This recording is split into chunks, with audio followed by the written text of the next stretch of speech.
अस्सलाम वालेकुम, क्या हाल है आप सबका? ठीक ठाक हैं। आज मैं एक्ने के बारे में बताऊंगी। बहुत सारे मैसेजेस आ रहे थे, इसलिए मैंने इस पर सेपरेट वीडियो बना रही हूँ कि एक्ने क्यों होते हैं, इनके क्या प्रॉब्लम्स होते हैं, किस वजह से होते हैं और आपको क्या क्या यूज़ करना चाहिए, क्या खाना चाहिए जब एक्ने हो रहे हो, लगाना क्या चाहिए, face pack, mask, face wash और मेडिकेटेड क्रीम्स और इसकी फार्मूला क्रीम भी मैं बताऊँगी जो लोग पूछ रहे थे कि कौन सी हो। ठीक है, मैं आप लोगों को इनका बताऊंगी कि किस तरीके से आप यूज़ करें। देखिए, ये इस तरह के एक्ने होते हैं, कुछ आपको इस तरह के रेडिश से निशान हो जाते हैं और बहुत ज़्यादा डीप होते हैं और बाद में निशान छोड़ जाते हैं। कुछ इस तरह के होते हैं कि वाइट हेड ब्लैक हेड से बन जाते हैं, कुछ पस वाले बन जाते हैं और कभी ऐसा होता है कि पूरा मुंह आपका भर जाता है। ठीक है, इन सब का सलूशन मैं आपको आज इस वीडियो में बताऊंगी।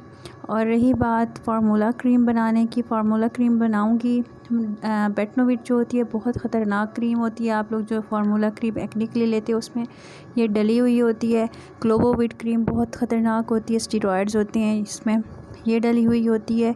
इसलिए मैंने इन सब का आपको कल बताया है कि ये चीज़ें हार्मफुल हैं, आप बाहर से ना लें, आप लोग ख़ुद बनाओ अगर आपको बहुत इमरजेंसी भी है। क्योंकि जो लोग यूज़ करते हैं ये वाली क्रीम्स वो कभी नहीं छोड़ते, तो उससे बेहतर है आप लोग घर में ही बनाओ ये क्रीम और कम हार्मफुल तरीके से बनाओ। वो तरीका भी मैं बताऊंगी जो एक्ने के लिए पार्लर में यूज़ होता है, वो तो बहुत हार्मफुल है, मैं आपके लिए अच्छा तरीका बताऊंगी।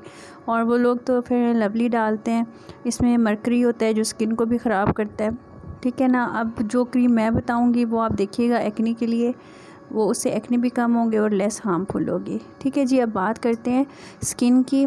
आप ये देखें, आप ये यूज़ करोगे इंशाल्लाह ताला बिफ़ोर आफ्टर आपको पता चल जाएगा। इस तरह के जब एक्ने होते हैं ना, कभी कभी ऐसा होता है कि हार्मोनल प्रॉब्लम होते हैं बॉडी के अंदर जो हमें पता नहीं चल रहा होता है। ग्रोइंग एज होती है बच्चों की, या फिर हार्मोन्स डिस्टर्ब हुए हुए होते हैं, पीरियड्स डिस्टर्ब हुए हुए होते हैं। तो हम लोगों को क्या करना चाहिए, आदमियों को और औरतों को, बच्चों को? तो आप लोगों ने क्या करना है, अगर आप औरत हो, आपके पीरियड्स डिस्टर्ब हैं, तो आपने ये मसूरीन ले लेनी है। मेडिकल स्टोर से आपको मिलेगी, 150 तक की रेंज में मिल जाएगी। ठीक है ना। आपने ये पानी में 2 ढक्कन सुबह 2 शाम लेके आपने पीना है। 6 महीने कर लें तो बहुत अच्छी बात है। आप ये करो मुसलसल, तो इससे आपके पीरियड्स रेगुलर हो जाएंगे। आपके जो प्रॉब्लम है ना एक्ने का, वो बहुत हद तक सॉल्व हो जाएगा। अगर आप अंदर से ठीक नहीं हो, आपको पीरियड्स का प्रॉब्लम है, हार्मोन्स का प्रॉब्लम है, तो आपके एक्ने किसी भी चीज़ को लगाने से ठीक नहीं होंगे। आप हज़ारों रुपए बेशक अपनी स्किन के ऊपर खर्च कर दो, स्किन स्पेशलिस्ट के पास चले जाओ, ये आपका प्रॉब्लम स्किन का है ही नहीं, ये आपका इंटरनल प्रॉब्लम है। ठीक है जी, ये साफ़ी है, आप साफ़ी लो 2 चम्मच सुबह 2 शाम। आदमी भी ले सकते हैं, लड़के भी ले सकते हैं। साफ़ी लड़के ले सकते हैं, मस्तूरीन नहीं ले सकते, ये तो अंडरस्टूड है ना। तो साफ़ी आप लोग पियो, इससे आपका खून साफ़ होगा, खून पतला होगा, खून में जो गंदगी है, गलाज़त है, वो निकल जाएगी।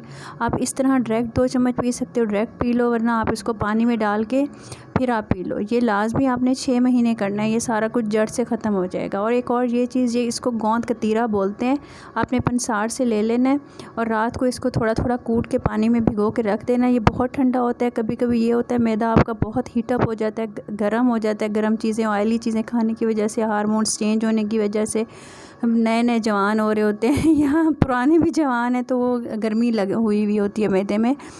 तो सादा ज़ुबान में बता रही हूँ कि आप भिगो के सुबह के टाइम खा लो दही के अंदर डाल के।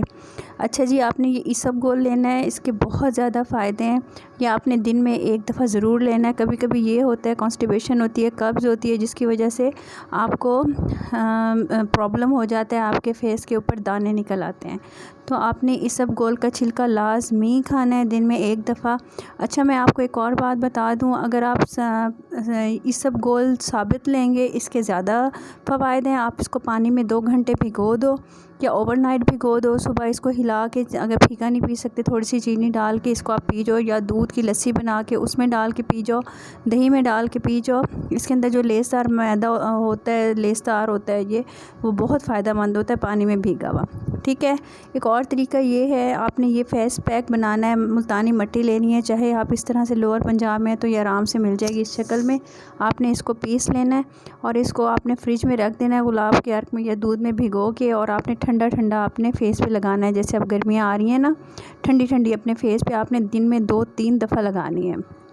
इससे भी आपके दाने जो हैं ना वो बैठ जाएंगे और बहुत अच्छा फेस हो जाएगा। लेकिन आपने वो सारी चीज़ें लाजमी करनी है जो मैंने बताई हैं। इसबगोल का छिलका लेना है आपने, और वो गोंद कतीरा लेना है, साफ़ी लेनी है, सब कुछ उसके बाद ये करना है फेस पैक। इससे आपके दाने मज़ीद नहीं होंगे, ठंडे होंगे। और आप एक और तरीका टिप बताऊँ, आप आटा लेके आटे को आप गुलाब के अर्क में दूध में पतला पतला आप करके आप वो फेस पे लगाओ, उससे भी दाने बहुत जल्दी बैठ जाते हैं। गर्मी सारी दानों की निकल जाती है और निशान नहीं बनाते।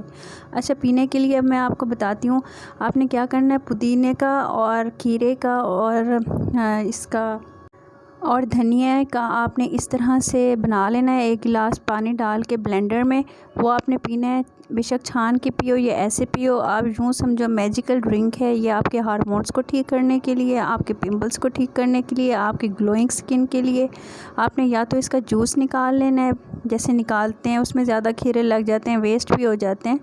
तो जितना हो सके खीरे खाएं और इसका जूस बना के ब्लेंडर में 2 गिलास पानी डाल के पुदीना और धनिया के साथ ये आपने 2 गिलास डेली पीना है।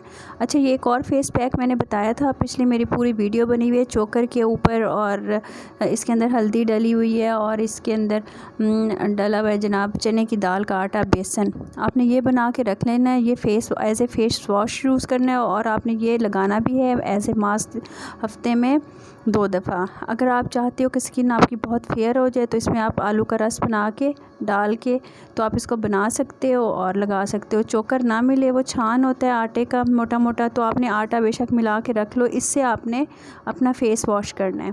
चोकर मिल जाए तो ज़्यादा अच्छी बात है। एंटी एजिंग इसके अंदर काफ़ी चीज़ें होती हैं और काफ़ी इसके अंदर ऐसी चीज़ें होती हैं जो आपके फेस को ब्राइट करती हैं और फेस को फ्रेश करती हैं। इस तरह का फेस पैक बना के आप फेस पे लगा लीजिएगा मास्क, लेकिन आपने इसको एज ए फेस वॉश भी यूज़ करना है। घर में किचन में रख लें बना के और हथेली के ऊपर डाल के वहीं पे आप वॉशरूम में इससे फेस वॉश कर लिया करें। इससे एक्नी बहुत जल्दी ख़त्म होते हैं और रंग भी अच्छा होता है। अच्छा, ये देख लें एक्नी स्कार क्रीम है, ये आप लोग रख लो अपने पास, इसको भी आप लगा सकते हो। स्कार्स भी नहीं बनेंगे और एक्नी भी रिड्यूस होंगे। और इवन टोन सी क्रीम ले लो, ये मैं फार्मूला भी बनाना बता रही हूँ आपको। इवन टोन सी क्रीम, एक्नी स्कार्स क्रीम, और इसके अंदर आपने और 2 मिला देनी है आर्ची क्रीम, ठीक है। और इसके साथ आपने मिला देनी है 1 केले क्रीम, एक्नी वालों के लिए मैं बता रही हूँ ये। और साथ ये मिला लेनी है डर्मोटीन क्रीम। ये मिक्सचर बन जाएगा। मिक्सचर को बना के डब्बी में रख लें। जैसे लड़के हैं वो लेज़ी होते हैं, लेकिन लड़कियों के लिए ये मैं कह रही हूँ कि आप इन सारी चीज़ों को फ्रेश अगर थोड़ा थोड़ा हाथ के ऊपर लेके बनाओ, उसी टाइम थोड़ा थोड़ा तो आप उसी टाइम ही लगा लो, क्योंकि ज़्यादा दिन क्रीम पड़ी रहे ना उसके अपना ही रिएक्शन होने लग जाता है। इतनी बनाओ जो 15 दिन यूज़ हो सके, फिर दोबारा बना लिया करो। फ्रेश रखने वाली चीज़ ना किया करो जैसे 2-2 महीने पड़ी रहती हैं, ठीक है। आप इसके साथ एक्नी वॉश यूज़ करो, ये बहुत अच्छा है, इससे भी पिंपल्स रिड्यूस होते हैं। अगर आप वो नहीं कर सकते हो, मतलब चोकर और ये वो झंझटों में नहीं पड़ सकते हो, तो आप बेसन के आटे को ले लो। इस तरह का बेसन मिलता है, आप इसको डब्बी में बंद कर लो और साथ इसके थोड़ी सी आप ये हल्दी ले लो, थोड़ी सी हल्दी मिक्स करके इसके अंदर रख लो, ठीक है। अगर आप चोकर डालोगे तो चोकर से ज़्यादा आपकी स्किन भी ब्राइट हो जाएगी और फ्रेश भी हो जाएगी। ये अब आपके ऊपर है कि आप कितना स्किन को टाइम देते हो और कितना उसके लिए करते हो।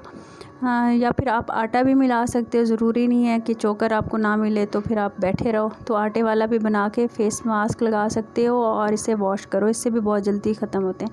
अच्छा, दिन में आपने 1 दफ़ा सौंफ वाला पानी पीना है। सौंफ भिगो के रख दो, उसके बाद आप उसको 1 उबाल दे दो। जब ठंडा हो जाए तो 1 गिलास 2 गिलास आप दिन में पी लिया करो। इससे भी आपका बहुत ज़्यादा फ़र्क पड़ेगा आपके पिंपल्स को।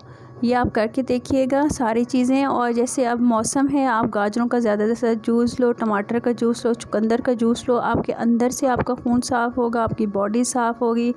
और चाय वगैरह, कॉफ़ी, ये सारी चीज़ें छोड़ दो, गर्म चीज़ें छोड़ दो, ठंडी चीज़ें लो, फ्रूट्स लो, ज़्यादा से ज़्यादा फ्रूट्स जूसेस लो, ज़्यादा से ज़्यादा जिस चीज़ का जूस मिले आप उसको पियो और लगाओ फेस के ऊपर, बहुत फ़र्क पड़ता है। अच्छा, इस तरह के अगर पिंपल्स हो ना, ख़त्म ही ना हो रहे हो, मोटे मोटे हो रहे हो, तो आप फ़ौरन डॉक्टर को दिखाएं, अपनी मेडिकेशन ना करें। कभी कभी ये होता है कि आपका वो एलर्जी में चेंज हो चुका होता है और किसी चीज़ से आराम नहीं आ रहा होता, तो फिर वो मेडिकेटेड तरीके से उसको फिर ट्रीट करते हैं।